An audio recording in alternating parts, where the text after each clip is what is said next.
Nama saya Askia Bunga Sabrina dengan NIM 2104135 ingin melanjutkan bab selanjutnya yaitu bab 3.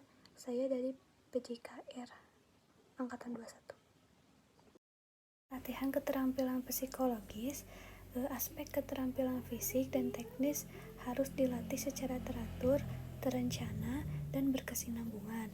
Sama dengan halnya aspek keterampilan psikologis seperti keterampilan mengelola kecemasan, memfokuskan perhatian, meningkatkan kepercayaan diri dan motivasi harus juga dilatih secara teratur. Metode dan keterampilan psikologis. Analisis diferensiasi istilah metode ini bisa dipadankan dengan teknik atau strategi yang digunakan untuk melatih keterampilan psikologis. Contohnya yaitu metode psikologis yang lazim digunakan dalam pelatihan olahraga, yaitu penetapan tujuan, visualisasi, relaksasi progresif, meditasi, self-talk, hipnotis diri, strategi coping, manajemen kecemasan, dan lain-lain.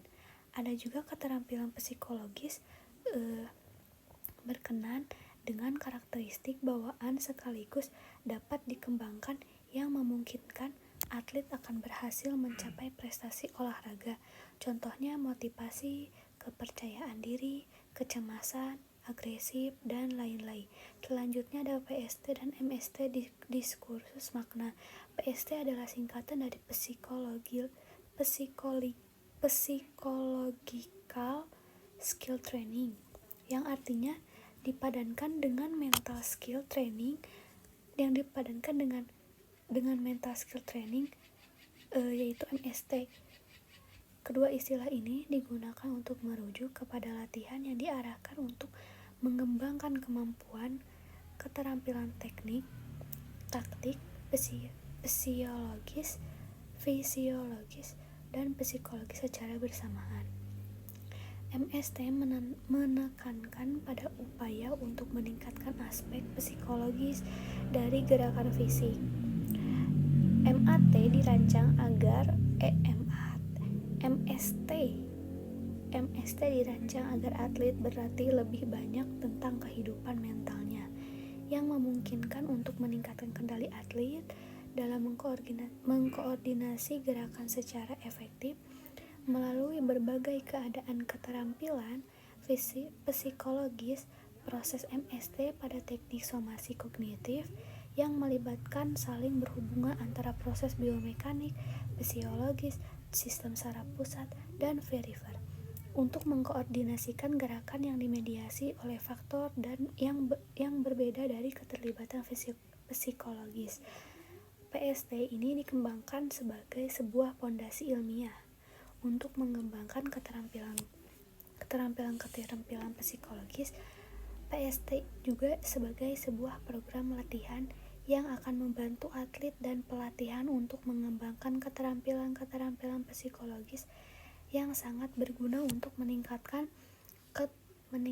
penampilan puncak, meningkatkan kepuasan eksplorasi, dan mengembangkan kekuatan pikiran. Selanjutnya, urgensi dan efektivitas PAT atau kajian problematik dan empirik. Yang pertama itu ada urgensi psychological skill training. A. Rendahnya pengetahuan dan pemahaman. B. Kesalahpahaman tentang keterampilan psikologis. Dan C. Keterbatasan waktu yang tersedia. Yang kedua ada efektivitas psychological skill training. Dan selanjutnya D yaitu psychological skill training dan self regulation learning. Pengertian dan urgensi self regulation learning. Gould and Werberg 2019 mengungkapkan bahwa sasaran akhir dari PAT dan PST adalah Self Regulation Learning atau SRL atau pengelolaan diri dalam belajar.